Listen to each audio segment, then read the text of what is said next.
Ternyata dua pemain keturunan baru untuk ronde 4 belum jelas, suratnya belum masuk.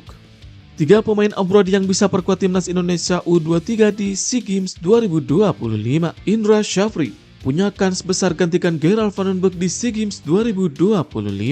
Tiga keuntungan striker 1,3 miliar bela timnas Indonesia di ronde 4. Kiper keturunan Bali pasang bendera merah putih.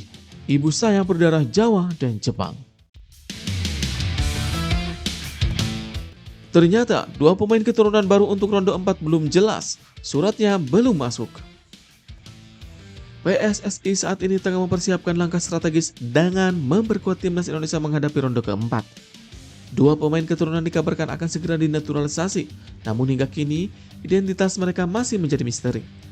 Ketua Umum PSSI Erick Thohir belum mau mengungkapkan siapa sosok yang dimaksud. Menurutnya, proses administrasi kedua pemain tersebut masih dalam tahapan penyelesaian dan belum bisa diumumkan ke publik. Kehadiran pemain baru dinilai krusial untuk meningkatkan daya saing tim Garuda, apalagi mengingat lawan-lawan berat yang menanti seperti Arab Saudi dan Irak. Kedua tim tersebut menjadi tantangan besar yang harus dihadapi tim asuhan Patrick Kluivert demi meraih tiket langsung ke Piala Dunia. Pasalnya, hanya pemuncak klasemen grup yang akan lolos otomatis ke putaran final. Sementara posisi runner-up harus melalui jalur yang lebih sulit untuk melangkah ke ajang bergengsi tersebut. Meski belum diumumkan, proses pengajuan kewarganegaraan Indonesia tengah berlangsung.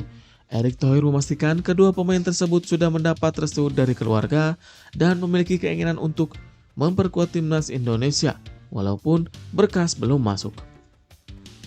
Kendati masih belum ada pernyataan resmi soal siapa pemain yang dimaksud, rumor di media sosial sudah menyebutkan nama winger FC Utrecht Miliano Jonathans yang memiliki darah keturunan Depok menjadi salah satu pemain di perbincangan warganet.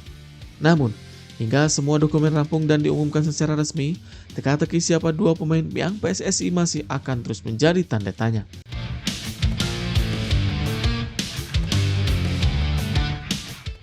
Tiga pemain abroad yang bisa perkuat timnas Indonesia U23 di SEA Games 2025.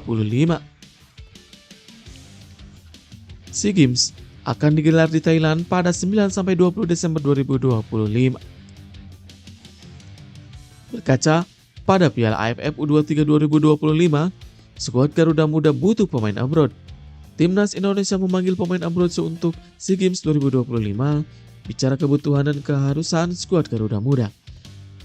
Berkaca pada performa timnas U23 2025 AFF kemarin tidak buruk, hanya saja bisa lebih baik dari itu. Oleh karena itu, skuad Garuda Muda membutuhkan pemain tambahan termasuk mereka yang berkarir abroad. Pertanyaannya, siapa pemain abroad yang bisa dipanggil ke SEA Games 2025? Tiga pemain ini cukup berpotensi dipanggil. Nama pertama ada Marcelino Ferdinand. Marcelino Ferdinand saat ini sedang menjalani masa pemulihan cedera usai tampil di Piala Presiden.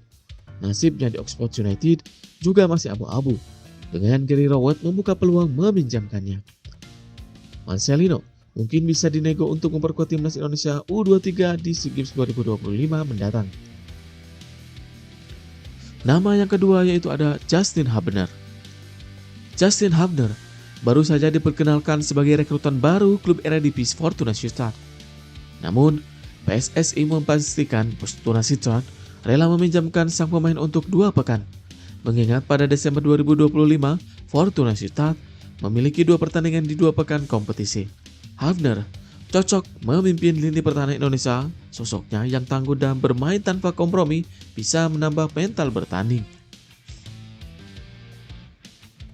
Nama yang ketiga yaitu ada Welber Jardim. Welber Jardim bisa dipanggil untuk memperkuat timnas Indonesia U23 untuk SEA Games 2025. Tentunya, Welber dapat menjadi pemain yang menjadi tumpuan lini bertahan di sisi kiri pertahanan. Sosoknya juga memiliki jiwa kepemimpinan, hal itu sangat dibutuhkan skuad muda Indonesia.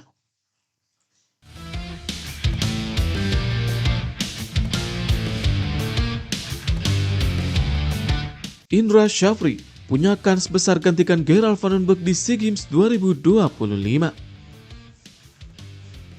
Nama Indra Syafri kembali mencuat sebagai kandidat kuat pelatih timnas Indonesia U23, khusus untuk ajang SEA Games mendatang. Sampai dengan saat ini, PSSI memang belum mencatatkan siapa sosok bakal mengaungi tim nasional di SEA Games. Kans Indra Syafri menduduki jabatan pelatih kepala pada pesta olahraga Asia Tenggara tersebut cukup besar. Terlebih, lelaki asal Sumatera Barat itu punya prestasi di SEA Games. Pada SEA Games edisi sebelumnya, ia berhasil mendapatkan medali emas setelah absen bertahun-tahun. Indra Syafri disebut-sebut sebagai pilihan utama jika Vandenberg benar-benar absen dari ajang 2 tahunan tersebut. Sinyal soal kemungkinan rotasi pelatih ini disampaikan langsung oleh Ketua Umum PSSI Erick Thohir. Ia mengisyaratkan bahwa pelatih yang membawa Indonesia U23 juara SEA Games 2023 bisa kembali dipercaya mengemban tugas serupa.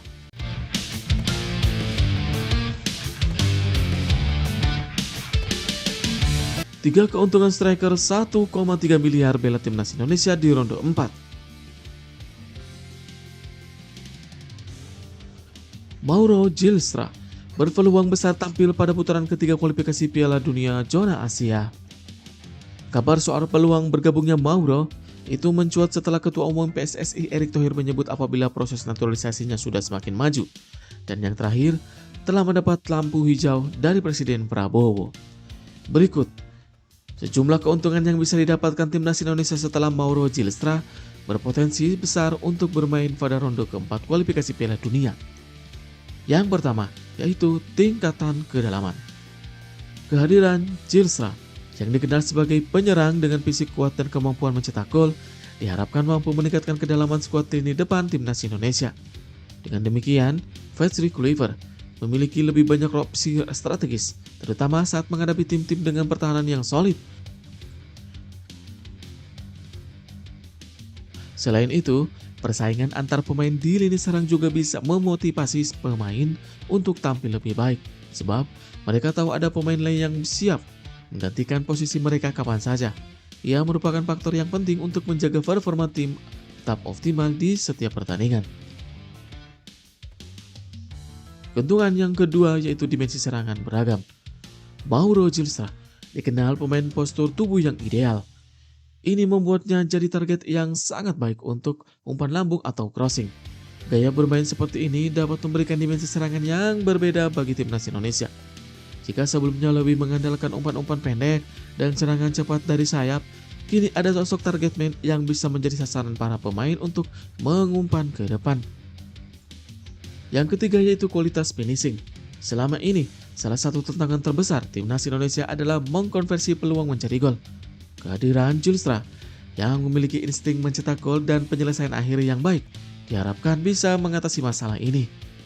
Pengalaman bermain di Eropa, di mana intensitas dan kualitas pertandingan sangat tinggi, juga bisa menular ke pemain lain dan meningkatkan standar tim secara keseluruhan.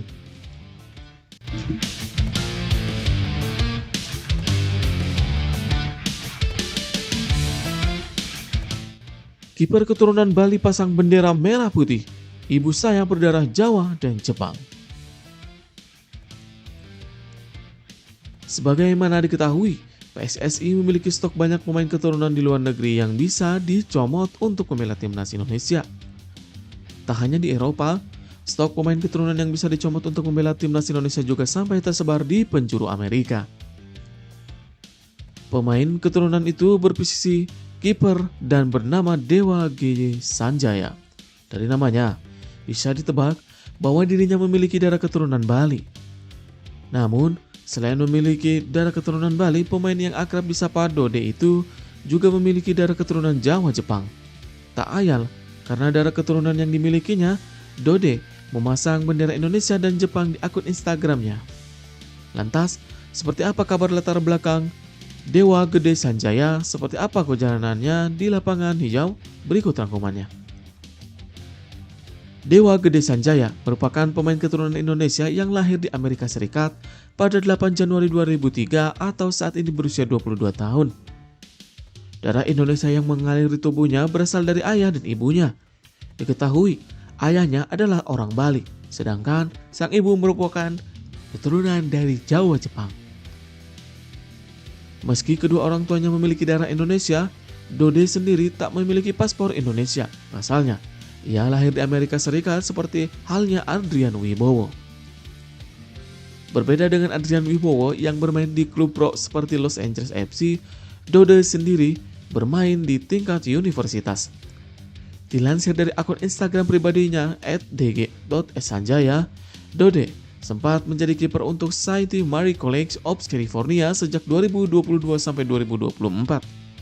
Kini dirinya telah pindah universitas ke Princeton Pacific University dan berstatus atlet di kampusnya pada cabang olahraga sepak bola. Karena bermain di kompetisi universitas dan semi profesional, tak ada statistik yang membahas kiprah Dode selama bermain. Namun, dari cuplikan video dari unggahan @bolavers24, Dodo disebut memiliki kemampuan mendistribusikan bola dan refleks yang apik. Apalagi, dengan posturnya yang mencapai 188 cm yang membuatnya disebut sebagai layak untuk dilirik oleh timnas Indonesia.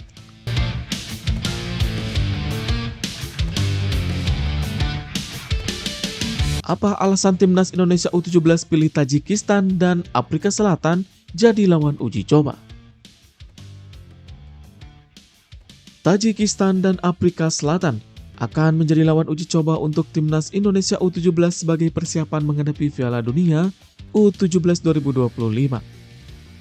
Uji coba ini dibungkus dalam laga bertajuk Turnamen Piala Kemerdekaan 2025. Turnamen tersebut rencananya akan berlangsung di Sumatera Utara pada Agustus ini. Selain timnas Indonesia U17, Afrika Selatan dan Tajikistan merupakan peserta Piala Dunia U17 2025. Adapun Piala Dunia U17 2025 akan berlangsung 3-24 November. Mengingat ini adalah kejuaraan bergengsi, tentu dibutuhkan persiapan matang supaya bisa bersaing. Salah satunya adalah dengan menggelar laga uji coba. Oleh sebab itu PSSI membungkusnya dengan sebuah turnamen supaya lebih menarik. Piala Dunia juga merupakan momen penting bagi tim U17 kami, karena pemusatan latihan sudah berjalan hampir sebulan. Kami juga harus memberi mereka kesempatan untuk mencoba, kata Erick Thohir. Erick Thohir juga mengatakan peserta yang akan ikut Piala Kemerdekaan 2025 kemungkinan masih bertambah satu lagi. PSSI masih mencari negara yang mau ikut serta utamanya berasal dari Amerika Latin. Namun, tentu ada kendala lantaran jarak yang sangat jauh. Timnas Indonesia U17 sendiri tergabung dalam grup H Piala Dunia U17 2025 bersama Brasil, Honduras, dan Zambia. Tentu, ini adalah salah satu alasan mengapa Erick Thohir mengadakan uji coba dengan para negara-negara yang diundang tersebut. Erick Thohir mengatakan bahwa negara-negara tersebut adalah negara yang mirip dengan lawan yang akan Indonesia hadapi pada Piala Dunia U17 2025 nanti.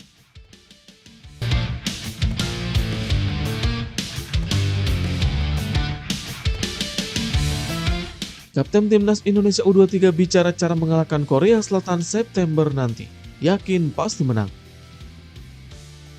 Setelah melakukan kegagalan menjalani Piala AFF U23 2025 dengan kekalahan di final, Kadek Arel mengalihkan fokus ke ajang yang lebih berat lagi, yaitu kualifikasi Piala Asia U23.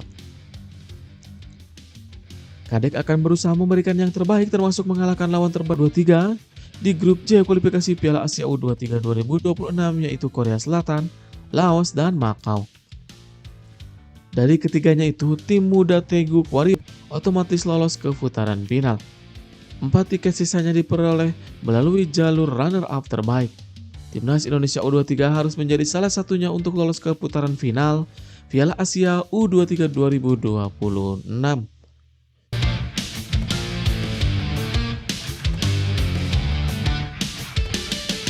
Penyerang keturunan NAC Breda dipastikan perkuat timnas Indonesia. Timnas Putri Indonesia mendapat suntikan tenaga baru jelang Piala AFF Putri 2025. Sosok Isa Wars, penyerang berdarah Indonesia yang merumput di klub Belanda NAC Breda, telah dipastikan akan bergabung memperkuat Garuda Pertiwi dalam turnamen yang berlangsung di Vietnam pada 6-19 Agustus mendatang. Kehadiran Isa menjadi salah satu harapan besar dalam regenerasi dan penguatan tim nasional. Ia merupakan bagian dari rencana jangka menengah PSSI yang kini dijalankan oleh pelatih anyar Joko Susilo setelah pergantian kursi kepelatihan dari Satoru Mochizuki.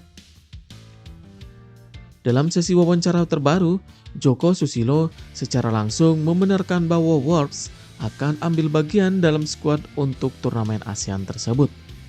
Ia bahkan memberi isyarat akan tambahan pemain diaspora lainnya. Timnas Putri sendiri akan menghadapi tantangan berat di fase grup. Tergabung di grup A bersama tuan rumah Vietnam, Thailand, dan Kamboja, Garuda Pertiwi harus bersiap menghadapi lawan-lawan secara tradisional punya reputasi kuat di kawasan Asia Tenggara. Laga pembuka melawan Thailand akan menjadi ujian krusial bagi Issa Wolves dan rekan-rekannya.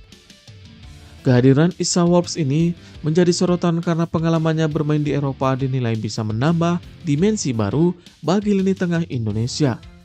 Bukan hanya dari aspek teknik, tetapi juga dari sisi mentalitas menghadapi tekanan pertandingan tingkat tinggi.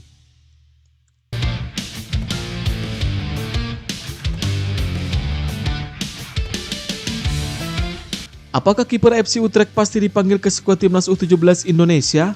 Ini kata Nova Arianto. Pelatih timnas U17 Indonesia Nova Arianto buka suara soal nasib para pemain diaspora yang sudah bergabung dengan pemusatan latihan di Bali.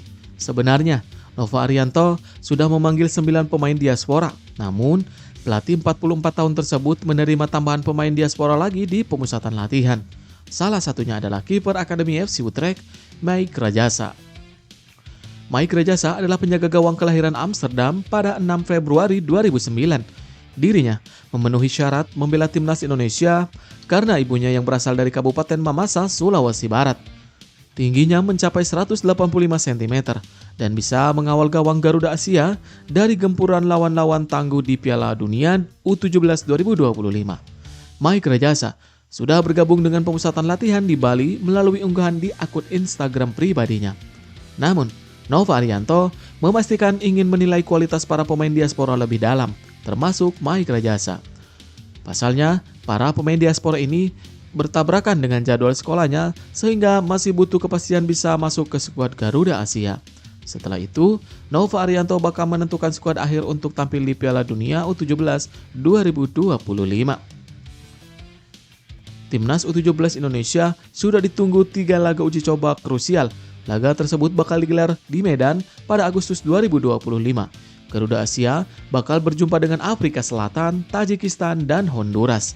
Ketiganya adalah peserta Piala Dunia U17 2025. Hal tersebut bakal jadi persiapan ideal Garuda Asia sebelum turnamen sesungguhnya.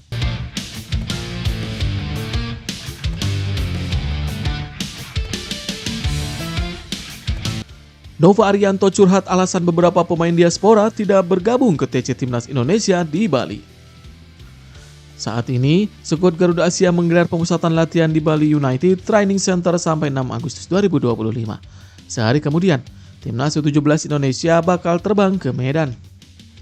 Sejauh ini, juru taktik 44 tahun tersebut sudah memanggil 9 pemain diaspora dari Timnas U17 Indonesia. Selain itu, ada beberapa tambahan yang sudah hadir ke pemusatan latihan Timnas U17 Indonesia. Meski begitu, Nova Arianto mengaku masih ada beberapa pemain diaspora yang belum hadir di TC Timnas Indonesia. Menurut pelatih asal Semarang tersebut, beberapa dari mereka masih ada jadwal sekolah. Sejauh ini, ada 2 nama yang disebut yaitu Lukas Lee dan Nicholas Majsud. Selain itu, dirinya juga menanti situasi dari Mike Rajasa yang kini memperkuat Akademi FC Utrecht. Karena itu, Nova Arianto belum bisa memutuskan skuad akhir Timnas U17 Indonesia menuju Piala Dunia. Skuad Garuda Asia juga akan menggelar pemusatan latihan lagi di luar negeri.